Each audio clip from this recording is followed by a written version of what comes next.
재산 분할 액수를 정하는 기준이 되는 기여도 산정에 관해서 알아보겠습니다. 기여도 산정과 관련해서 가장 문제가 되는 것은 가사노동 문제라고 하겠는데요. 혼인 기간 중에 부부 중에 일방은 가사와 육아에 전담하고 나머지 일방은 소득 활동에 전담하는 경우가 많습니다.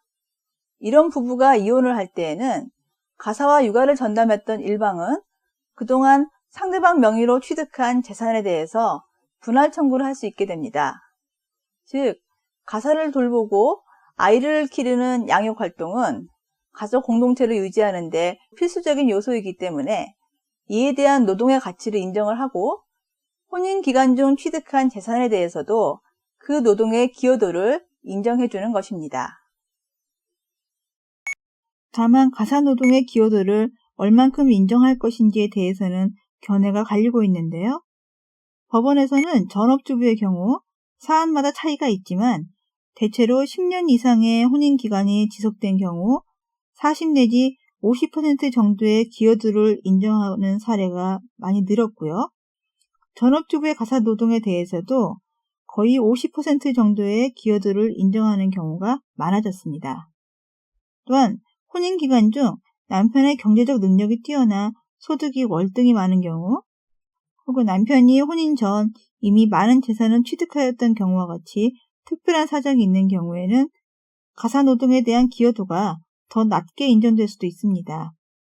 그리고 혼인기간이 1, 2년 정도로 매우 짧고 혼인 중 증가한 재산이 없고 다만 일방이 혼인 전 취득한 재산이 많이 있는 경우 상대방의 재산 분할 청구가 아예 인정되지 않을 수도 있습니다.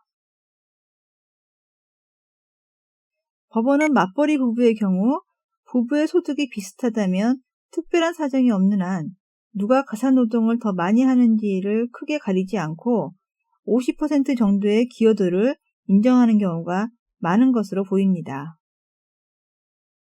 다음으로 혼인 파탄에 책임이 있는 유책 배우자도 혼인 중 부부가 협력하여 이룩한 재산이 있는 경우 재산분할 청구가 가능한데요.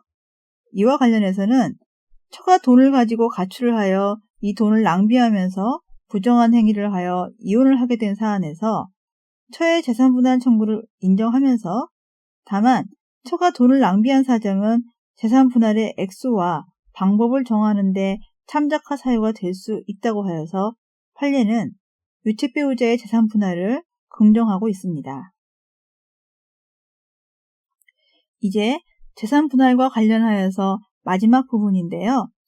이혼하기 전에 한 재산분할에 관한 협의의 효력과 이혼과 혼인이 반복되고 그 도중 추가로 재산이 발견된 경우를 보겠는데요.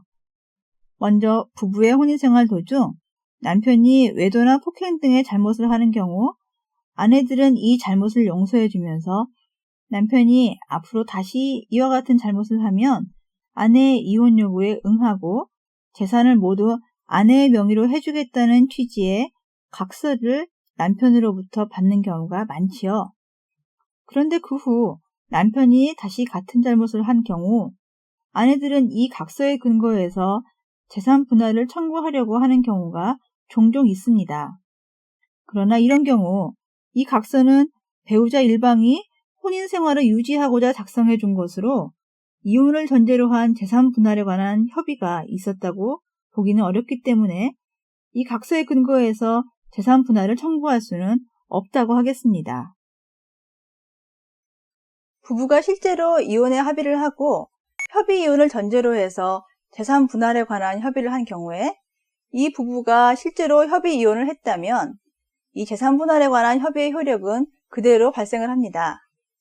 그러나 부부가 협의 이혼을 전제로 한 재산 분할에 관한 협의를 한 후에 실제로는 협의 이혼이 이루어지지 않고 혼인관계를 계속하거나 또는 당사자 중에 일방이 재판상 이혼 청구를 해서 이혼 소송이 계속되게 되면은 부부 사이에서 이미 한 재산 분할 협의는 그 효력이 발생하지 않게 됩니다. 따라서 부부 중 일방은 이 협의에 의한 이행을 청구할 수 없고 다시 부부 사이의 재산 분할에 관한 새로운 협의가 없는 한 가정법원에 재산 분할 청구 심판을 새롭게 해야만 합니다. 다음으로 이혼과 혼인이 수차례 반복된 경우에 재산 분할은 어떻게 되는지에 대해서인데요. 부부가 재산 분할을 하지 않고 협의 이혼을 하였다가 얼마 지나지 않아 혼인신고를 다시 하고 살다가 또 이혼을 하게 되는 경우, 재산 분할의 대상은 두 번째 혼인 기간 중 형성한 재산뿐만이 아니라 처음 혼인 기간 중에 공동으로 협력하여 형성한 재산도 포함된다고 하겠습니다. 이와 관련하여 13년 동안 법률혼과 사실혼이 3회에 걸쳐 이어지다가 파탄되었고, 각 협의 이혼에 따른 별거 기간이 6개월과 2개월로 짧은 경우에 마지막 사실혼의 해소에 따른 재산 분할을 함에 있어서는 그에 앞서 이루어진 이혼에 따른 재산 분할 문제를 정산하였다거나 이를 포기하였다고 볼 만한 특별한 사정이 없는 한 그 각 혼인 중에 쌍방의 협력에 의하여 이룩한 재산은 모두 재산 분할의 대상이 된다는 취지의 판례가 있습니다.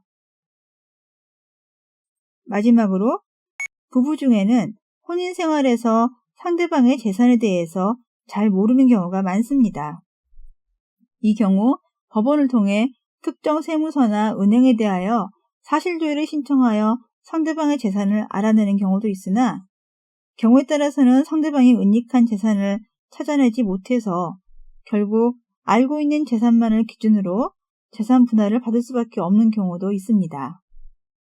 그런데 처음 재산 분할 재판이 확정된 후 추가로 상대방의 재산이 발견된 경우에는 이혼 성립 후 2년이 지나지 않는 한 이에 대해 추가로 재산 분할 청구가 가능합니다.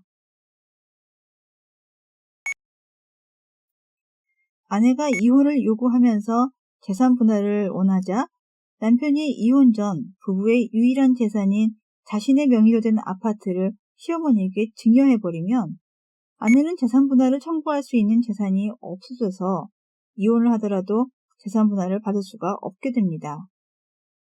이와 같이 부부 일방이 다른 일방의 재산 분할 청구권 행사를 해야 함을 알면서도 재산을 처분한 경우 다른 일방을 보호하기 위하여 우리 법은 재산 분할 청구권 보존을 위한 사회행위 취소 청구가 가능하도록 하고 있습니다.